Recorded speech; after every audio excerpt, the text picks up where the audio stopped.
রাজা দশরথ ছিলেন রঘুকুলের অত্যন্ত শ্রেষ্ঠ রাজা, কিন্তু একটা সমস্যা ছিল।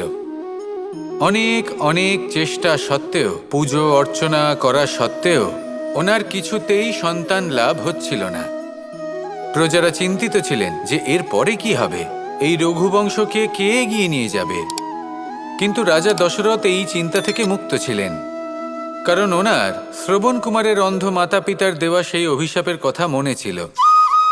যখন ভুলবশত রাজা দশরথের বাণ দ্বারা শ্রবণ কুমারের মৃত্যু হয়, তখন শ্রবণ কুমারের মাতা পিতা রাজা দশরথকে অভিশাপ দিয়েছিলেন যে তুমিও নিজেই এইভাবে নিজের সন্তানের বিয়োগে, দুঃখে, যন্ত্রণায় কাতর হয়ে মৃত্যু লাভ করবে।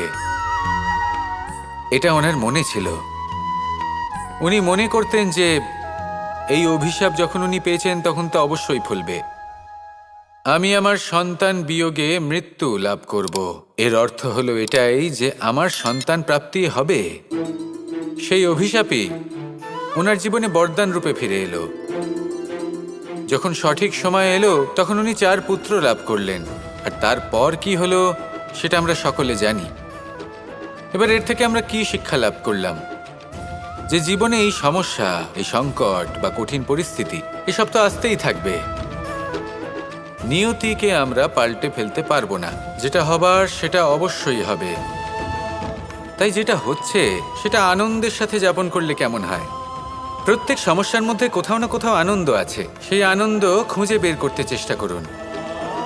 সমস্যার মধ্যে থেকে আনন্দটা খুঁজে নিয়ে সেটাকে মনে ধরে রাখুন, এই আনন্দের সাথে অগ্রসর হন, আর এই আনন্দ সহকারে বলুন রাধা রাধা। এই সংসারে একটা শব্দ আছে যার বিষয়ে মানুষ অত্যাধিক চিন্তা ভাবনা করে, আর সেই শব্দ হলো অস্তিত্ব, পরিচয়। প্রত্যেক ব্যক্তি এই সংসারে নিজের অস্তিত্ব করতে চায়, আর ছোট থেকে এটাই হয়। যখন আমরা শ্রেণীকক্ষে যাই, পড়তে যাই, তখন আমরা এটাই ভাবি যে আমরা নিজেদের অস্তিত্ব গড়ব, সুনাম অর্জন করব।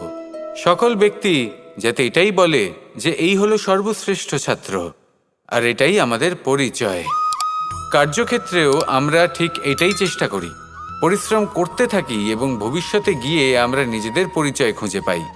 পরিচয়ের সাথে সাফল্য আসে, আর সাফল্যের সাথে আসে অস্তিত্ব।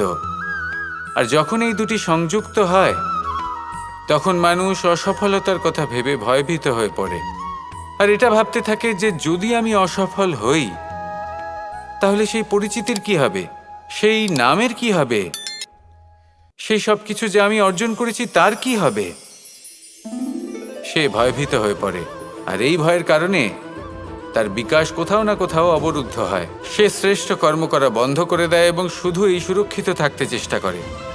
আর অসফল হলে তাতে ভয় পাওয়ার কোনো প্রয়োজন নেই, কারণ যখন আপনি সফল হন তখন এই সাফল্য আপনার পরিচয় এই সংসারের সাথে করায়।